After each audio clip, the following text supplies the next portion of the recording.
A book's value chain is basically where all the money goes. When a customer buys that book, say they spent $10.99 on it, where does that money actually go? How much does a book actually cost? So in no particular order, you have the PPB, which stands for print, paper and binding / production costs. So working in production at Bloomsbury, I was exposed to all these different types of costs. So if you've got foiling on the book, on the cover, what extras are there? The paper costs. All those things can be very, very expensive depending on the book cover specifications you've got, what type of paper you're using, etc.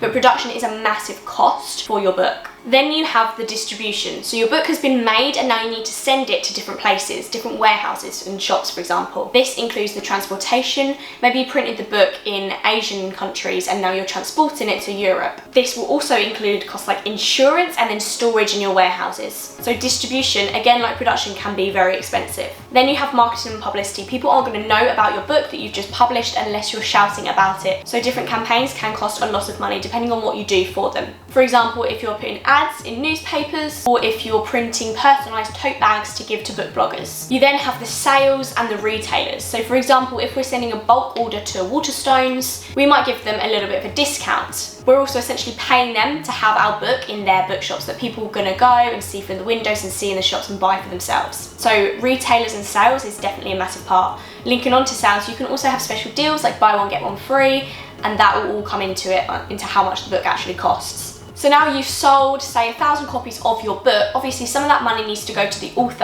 I have another video on how much authors actually get paid, which I'll link down below, but basically authors get a percentage of those sales. Now, publishing this book wouldn't be possible without the publishing staff, so obviously staff wages is a massive part of it. The publishing industry is a business, and so books bring in our revenue, and therefore we need to pay our staff. Similarly, the money from the book will also go to overheads. For example, if the company has got a big office in London, you'll need to pay for heating, for the rent, equipment, etc. And then finally, right at the bottom, you have the profit of the book. This is probably a lot less than you actually realise. When you think of all those things that cost of that book is going to, there is a little bit left that's the profit for the business. Is there anything else that you think I'm missing? Let me know down in the comment section below, but I also just wanted to talk about the hurdle rate as well. So we have all these things that we're going to need to pay for, so how do the sales department know how much to put their book as the recommended retail price, whether it's $6.99, $12.99, depending on the book? This is something worked out in the initial stages but is then monitored throughout the publishing process. It's really important to do it at the start, making a profit and loss account, shortened as a P&L, to see if the book is actually going to make a profit after we've spent the money on all those things I've mentioned. So this rate, this percentage, this margin, or this hurdle rate, that's what that is. It's essentially just a percentage of how much profit we're actually going to make after we've spent all the money on different expenses. Obviously, the higher you price the book, the higher your hurdle rate is going to be. Similarly, the more copies that you print, the less the unit cost per book. So I hope that taught you a little bit more about sales in the publishing industry. Is there anything you think I've missed? Did you learn anything from this? Drop it in the comment section down below, and hopefully see you in my next one.